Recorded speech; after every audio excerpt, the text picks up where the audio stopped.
ক্যারিয়ারে নেই তেমন কোনো হিট সিনেমা, কিন্তু তারপরও রাজনৈতিক প্রভাব খাটিয়ে বিপুল সম্পদের মালিক হয়েছেন তিনি।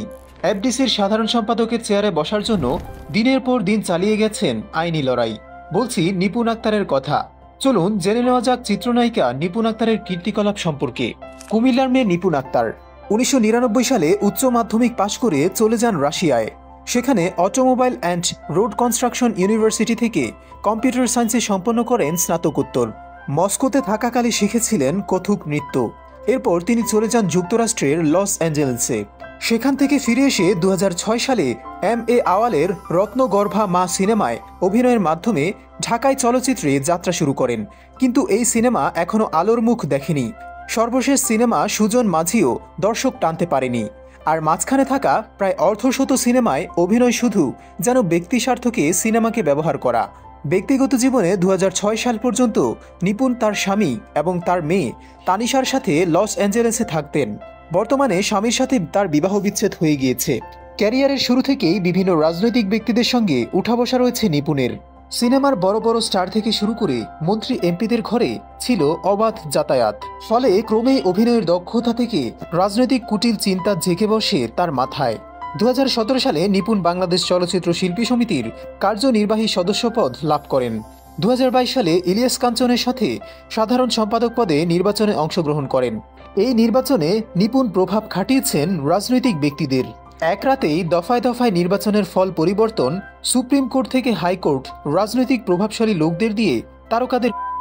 শিল্পী সমিতির এই নির্বাচন নিয়ে নিপুণের বিরুদ্ধে অভিযোগ আছে তিনি যা ইচ্ছা তাই করেছেন। একই চিত্র ছিল 2024-26 নির্বাচনেও। প্রথমে নির্বাচনের ফলাফল মানলেও কিছুদিন পর অনিয়মের অভিযোগ তোলেন। বাংলাদেশ চলচ্চিত্র শিল্পী সমিতি নির্বাচনের ফলাফল বাতিল করে নির্বাচন অনুষ্ঠানের নির্দেশনা চেয়ে রিট করেন। বিএফডিসির এই পদককে সোনার চেয়ার হিসেবে মনে করেন তিনি, যার উপর ভর করে সরাসরি রাজনীতিতে প্রবেশ করতে চেয়েছিলেন এই নায়িকা। নায়িকা হিসেবে পরিচিতি পেলেও তার ক্যারিয়ারে এককভাবে খুব বেশি হিট সিনেমা নেই। ব্যবসা সফল সিনেমায় অভিনয় করলেও সেগুলোতে তিনি অভিনয় করেছেন সাইড নায়িকা হিসেবে। নিপুণ অভিনীত কয়েকটি জনপ্রিয় সিনেমার মধ্যে আছে সাজঘর, চাঁদের মতো বউ, আদরের জামাই। তালিকাটা খুব বেশি লম্বা নয়, কিন্তু নায়িকা তকমা লাগিয়ে খুব অল্প সময়ে সম্পদের পাহাড় করেছেন নিপুণ। 2016 সালে রাজধানীর বনানীতে টিউলিপ নেইলস অ্যান্ড স্পা নামক এক পার্লার খুলে বসেন তিনি। 4,500 বর্গফুট আয়তনের এই পার্লারের উদ্বোধন করেন রাজনৈতিক ব্যক্তিত্ব শেখ সেলিম।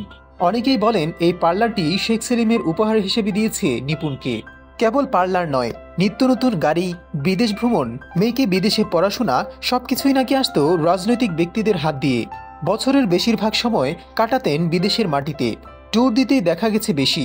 দেশে থাকলেও বিভিন্ন শুটিং সেটে খুব একটা দেখা যেত না। সময় কাটাতেন বিএফডিসিতে। সেখানে চলত রাজনৈতিক ব্যক্তিদের পদচারণা।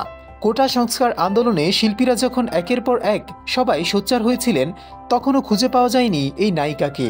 তবে আন্দোলনের মাঝেই 17 জুলাই ভোরে বাংলাদেশ চলচ্চিত্র শিল্পী সমিতির অফিসিয়াল পেজ ব্যবহার করে নিপুণ তার ফেসবুকে একটি পোস্ট দেন। এতে শুরু হয় নানা বিতর্ক, কেননা অফিসিয়ালি বর্তমানে তিনি বাংলাদেশ চলচ্চিত্র শিল্পী সমিতির কোনো পদবিতেই নেই। তাহলে তিনি কিভাবে সমিতির অফিসিয়াল পেজ ব্যবহার করার এখতিয়ার রাখেন? অনেকেই তা নিয়ে প্রশ্ন তুলেন। একনায়ক শেখ হাসিনা সরকারের পতনের পর একেবারেই চুপসে গেছেন এই নায়িকা। কোথাও খোঁজ খবর পাওয়া যাচ্ছে না তার। অনেকেই মনে করছেন সরকার পতনের পর গা ঢাকা দিয়েছেন তিনি, প্রস্তুতি নিচ্ছেন বিদেশে নিজের মেয়ের কাছে চলে যাওয়ার।